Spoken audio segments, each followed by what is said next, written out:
बिस्मिल्लाहिर्रहमानिर्रहीम। लेकिन सबसे पहले तो राइट टू असेंबली या राइट टू स्पीच या राइट टू प्रोटेस्ट जो है वो ये जी। राइट एग्जिस्ट करता है हर पाकिस्तानी का। और ये कोई किसी को डिनाई नहीं कर रहा। यही वजह है कि इमरान खान साहब पूरे पाकिस्तान में जो जलसे वगैरह कर रहे हैं वो खुलेआम कर रहे हैं, उनको कोई रुकावट नहीं है। अब वो आना चाहते हैं लॉन्ग मार्च पे, तो उनको उसूली तौर पे चाहिए वो इस्लामाबाद से इजाज़त लें, वहाँ की जो डिस्ट्रिक्ट जो भी इंतज़ामिया है वहाँ के एसी डीसी उधर अप्लाई करें कि हम उनका हम्म। क्या मकसद है आने का और उन्होंने क्या करना है, तो उनको इजाज़त मिल जाए। लेकिन पिछली दफ़ा भी जो है उन्होंने कहा कि हम डी चौक में आएंगे, और उन्होंने एक जो उनका मकसद है कहा गया कि खूनी मार्च होगा।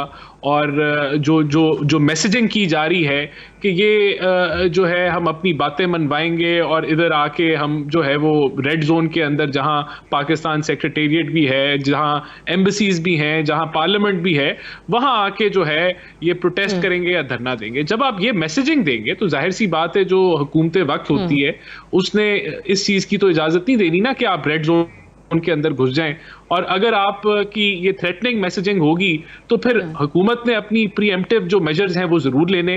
ये तो अब इसको किसी को, अब यहाँ कोई बच्चे तो नहीं बैठे, सबको पता है कि ये किस नीयत से आ रहे हैं और क्या कुछ इन्होंने किया और पहले क्या कुछ किया है। 126 दिन का धरना, पिछली दफा जब ये 25 मई को भी हम्म। जब ये आए तो इनको सुप्रीम कोर्ट ने कहा कि आप जो है वो पार्क में चले जाएं, F9 पार्क में, तो हमने कहा वहां चले जाएं। लेकिन उसके बावजूद ये कंटेम्प्ट ऑफ ठीक कोर्ट है। करते हुए जो है ये दोबारा डी चौक की तरफ गए और फिर वहां से ये वापस गए। और आपने देखा किस तरीके से इस्लामाबाद के अंदर आग भी लगी और चीजें डैमेज भी हुई।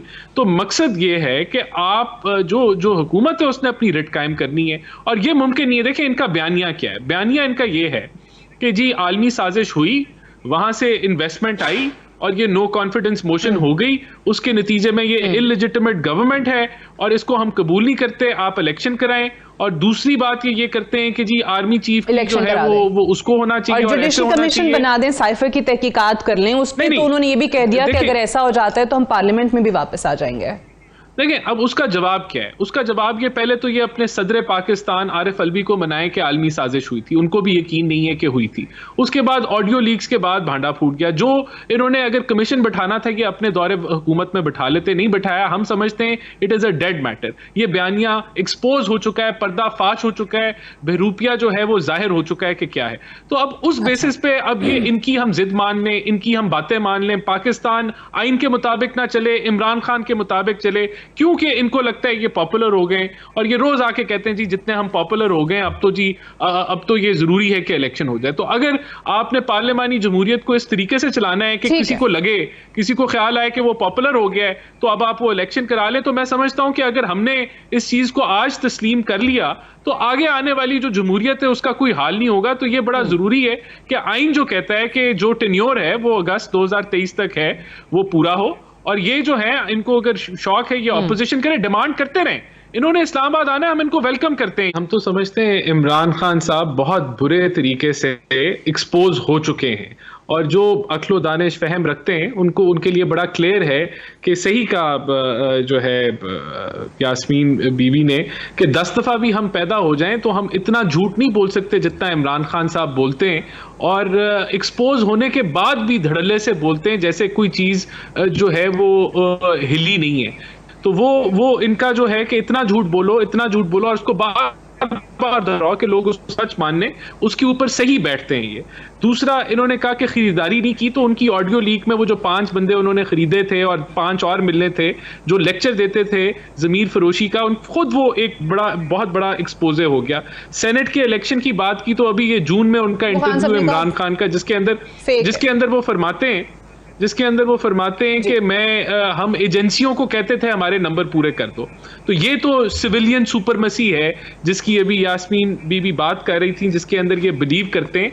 और इनकी सिविलियन सुपरमसी ये है कि ये आज नारा लगाते हैं कि इस्टेब्लिशमेंट जो है वो जानवर भी न्यूट्रल नहीं होते और आपको हमारी सिलेक्शन करनी चाहिए और चौकीदार जो है उसको हमारे सर पे हाथ रखना चाहिए, हम अच्छे हैं। और तो ये वाहिद पार्टी है जो ये कि आप इस्टेब्लिशमेंट जो है वो अपना आईनी किरदार से उठ के वो जो है वो सपोर्ट करें। अपने जो वजीर आला है पंजाब के, वो कह चुके हैं कि इनके कर करके थक चुके थे, तो हमें सिविलियन सुपरमेसी का कम से कम पीटीआई जो है वो लेक्चर ना दे। बाकी इनके मकबूल होना, देखें ये जितनी भी ये बरियतें हुई हैं, इन्होंने मॉडल टाउन का जिक्र किया, तो 4 साल प्रोसिक्यूशन इनकी थी, लॉ मिनिस्ट्री इनकी थी, पुलिस इनकी थी, करते साबित कि वो जो कत्ल है उसमें राना सनाउल्लाह जो है वो इन्वॉल्व थे, नहीं इन्वॉल्व थे, इसलिए जो है वो कुछ साबित नहीं हो सका।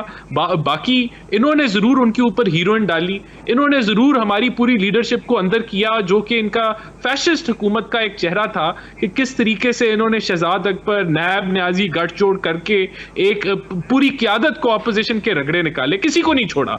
तो ये अब जब इनके पोल खुल रहे हैं तो इनकी चीखें निकल रही हैं, इनको इनसे ये जो है वो और ये टिट फॉर टैट नहीं हो रहा, this is not tit for tat. Okay, जो धज्जियां उड़ाई, जवाब देने दे दो ना सादिया, इससे पहले वो दे रहे हैं, जस्ट मिनट, 1 मिनट जवाब दे दीजिए। ठीक है, जवाब दे दीजिए, फिर मैं रजा रूमी साहब की तरफ जाती हूँ, फरमाइए।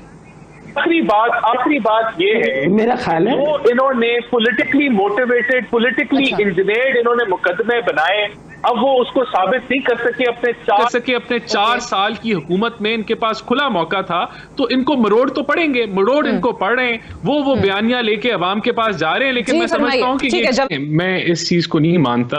अब एक चीज जरूर हो सकती है कि वो झूठ बहुत अच्छा बोलते हैं, लेकिन लेट मी इसको लॉजिकली मैं अगर कहूँ, देखें 2-3 चीजें हुई। जब हमने हुकूमत ली तो माशी तौर पर बहुत बुरे हाल थे, तो हमें बड़े मुश्किल स्टेप्स लेने पड़े मईशत को बहाल करने के लिए। और एक 6 माह की हुकूमत, अभी 6 माह हुए हमें, वो भी शायद पूरे नहीं हुए, तो उसके अंदर हमें एक दूसरे तीसरे माह में ही हमें 20 सीटों पे इलेक्शन आ गए, वो अनपॉपुलर स्टेप्स लेने के बाद, और अब ये 12 सीटों के ऊपर आ गए। तो उस मुश्किल, यानी कि ये किसी भी नई गवर्नमेंट के लिए मुश्किल स्टेप्स लेने के बाद फॉरेन इलेक्शन में जाना एक ये एक अनरियल सी सिचुएशन थी जिसको हमने फेस किया। उसके बावजूद हम समझते हैं कि जहां हमने मईशत को बहाल किया, वहां जो हमारा बयानिया है और ये जो एक्सपोज हुए हैं, इनका जो पर्दाफाश हुआ है, ये इसका जरूर इम्पैक्ट आएगा और आ रहा है, और इसी से वो खौफजदा है इमरान खान साहब। और यही उनकी डेस्परेशन है कि अगर ये टर्म पूरा कर लेते हैं और मईशत थोड़ी बहुत भी बेहतर हो जाती है, या हालात थोड़े से अवाम रिलैक्स हो जाती है, तो फिर इनका ये जो झूठा बयानिया है, इसको ये कैसे स्ट्रेच करेंगे। तो ये अगर यहाँ बैठ के, टीवी पे बैठ के पीटीआई के रहनुमा आके कहें हम बड़े पॉपुलर हो गए हैं, हम बड़े मकबूल हो गए, तो ये इनके कहने से ये नहीं होगा। इनका फेयर, इनका खौफ यही है कि इसको स्ट्रेच कैसे करना है। स्ट्रेच ये नहीं कर पाएंगे। आज कल या महीना पहले इन्होंने जो बयानियां, आप देखें, जो लोगों ने ऑडियो लीक सुनी है, वो आहिस्ता आहिस्ता डाइजेस्ट होंगी, हजम होंगी, लोगों को पता चलेगा।